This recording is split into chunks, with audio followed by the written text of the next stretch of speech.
If you have just started streaming on Twitch, then you're going to want to stick around and listen to these 4 things that I really wish I had known before I started streaming on Twitch.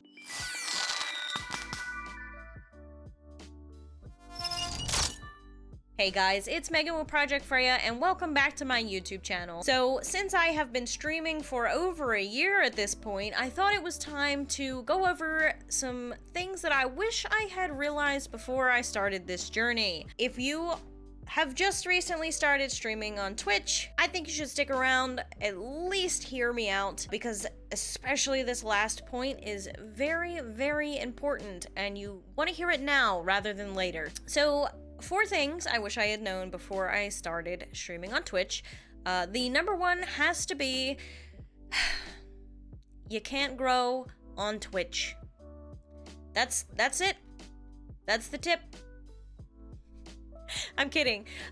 So if you've ever listened to any other streaming advice, then you've probably heard that you can't grow on Twitch alone. Did I say it like that? What is wrong with me? But yes, Twitch has no discoverability. You'll hear that over and over and over again. Discoverability, discoverability, discoverability. But it's because there isn't any. Tags are probably the closest that Twitch has ever gotten to some sort of discoverability system. The fact of the matter is, if you are just starting out as a Twitch streamer, there is probably no one on the face of the earth that's gonna scroll through pages and pages to find you at the bottom with 0 to like 3 viewers. This really sucks. That's why a lot of people will suggest you play niche games that there is an audience for, but there aren't many streamers, because no matter what happens, you will be in the first 2 rows of that category. Unfortunately, if you're like me, those games just do not make you happy to stream. And I don't think you should do this if it doesn't make you happy. I mean, why would you? It's a lot of work. Why would you do that? I like playing a big mainstream game, and I have accepted that if I'm going to do that, I have to build my audience on another platform. And you're probably gonna be told that if you're a Twitch streamer, you need to have a YouTube channel because YouTube is so much more discoverable. It is. It is. I mean, you have a search bar. You can search for things specifically. I guess that's more discoverable. But YouTube is a whole other beast. You do need to plan out your Twitch content. Don't get me wrong. Like, that's, you, what are words? I don't freaking know how to talk. You will learn that you need to plan out some of your Twitch content to an extent. It is just a fact of the matter. But YouTube content is nothing but planning.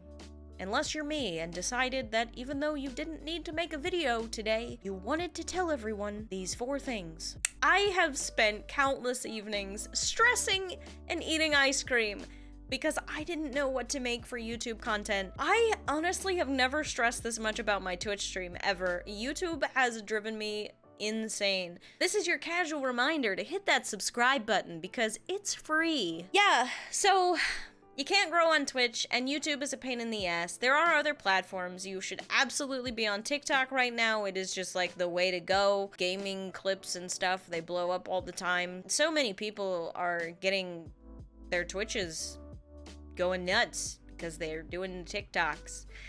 Twitter is another very popular place for streamers to connect. Typically, the Twitch community is on Twitter, although there's still a huge audience on Instagram also. One of my personal favorite streamers carried over a huge audience from Instagram. It is totally possible. It's important to not bog yourself down trying to maintain all of the social media platforms, but you should try and focus on at least 2 others. Something with a search bar, something that you're gonna get discovered on, because it ain't gonna be Twitch. This brings me to number 2. And no, it ain't the number, I'm not talking about that one. Tip number 2, which is some people will grow faster than you, and that sucks ass cheeks. Jealousy is a bitch, especially when it's somebody that you really care about, and then you get these like conflicting feelings of, I'm jealous, but I want them to succeed. Brain. There are some people out there who just were born with like functioning brains that didn't have to battle anxiety every day. Weird. There's also people that already have an audience on other platforms before they decide to start streaming. Or shit, maybe they have a lot of friends IRL. But there are gonna be people that are gonna start way after you, and they are going to get way past you in the time it took you to get half of what they have. That sucks. The longer you spend comparing yourself to other people, the more you're just gonna freaking wallow.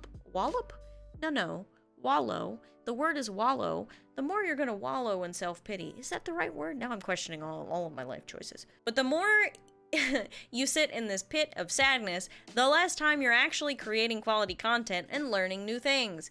So yes, your friends around you, they just might grow faster than you, and it sucks. But don't spend all of your time being negative about it. You want them to grow, right? So like, get those pesky feelings of like...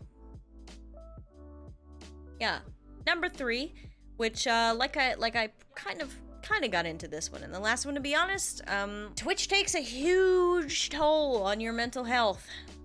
Any social media career, I imagine.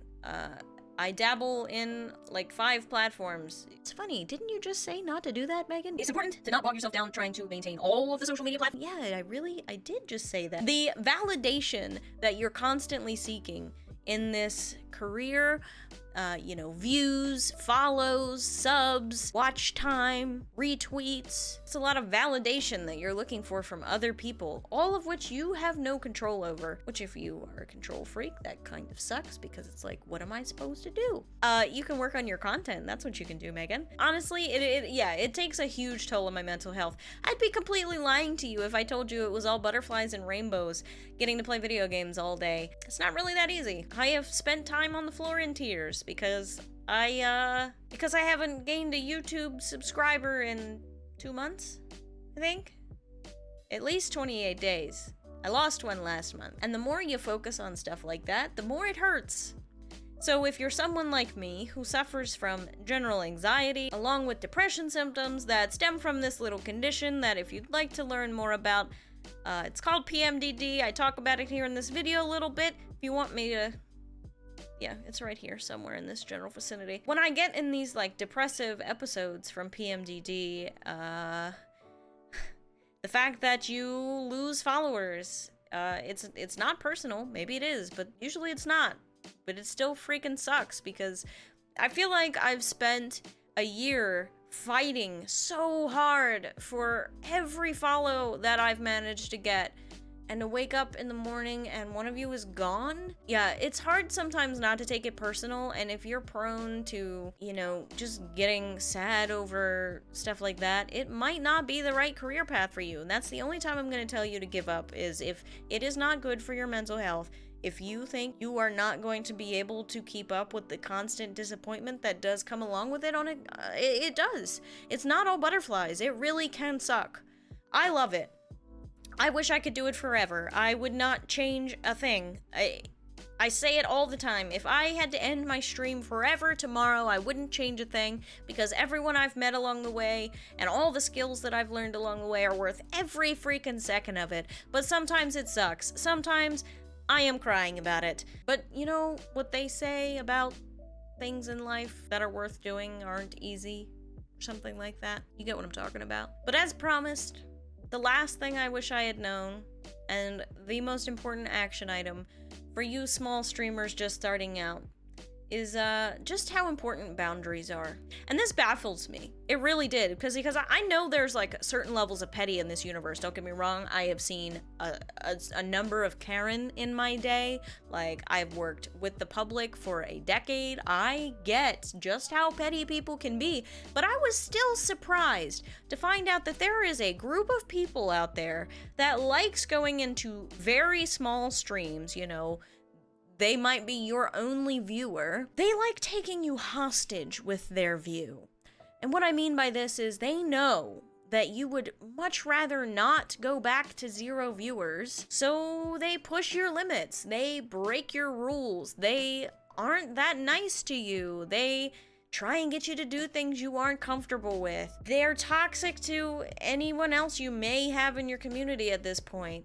Any of these things. There are people that will take advantage of the fact that you are desperate for views, and that makes me want to bleh. But yeah, they exist, and boundaries are so freaking important, because it's honestly gonna be so much better to rip that band-aid off right now than if they decide to stick around and troll you for a while and they, chase off other viewers with their toxicity, or they deteriorate your mental health because they've pushed in past your boundaries, you get what I'm saying? Like, just cut it off now. Ban them, dismiss them, whatever you gotta do. It is better for your mental health and your overall growth. You don't need people like that in real life or online, but at least online you can just block them and call it a day. Man, how cool would it be if you could just block people in real life? That is it, guys, for my 4 things I really wish I had realized before I got into this whole Twitch thing. Does it change the fact that I would have gotten into the Twitch thing? No. I love it here. It's a giant meme. It's a giant community of memers. What more could I want? If you like this kind of content, make sure you leave a thumbs up and let me know anything you wish you had realized before you started streaming. And yeah, that's it. See ya. I really wasn't trying to rip off Charlie right there. That's just kind of what came out of my mouth. Please don't, like...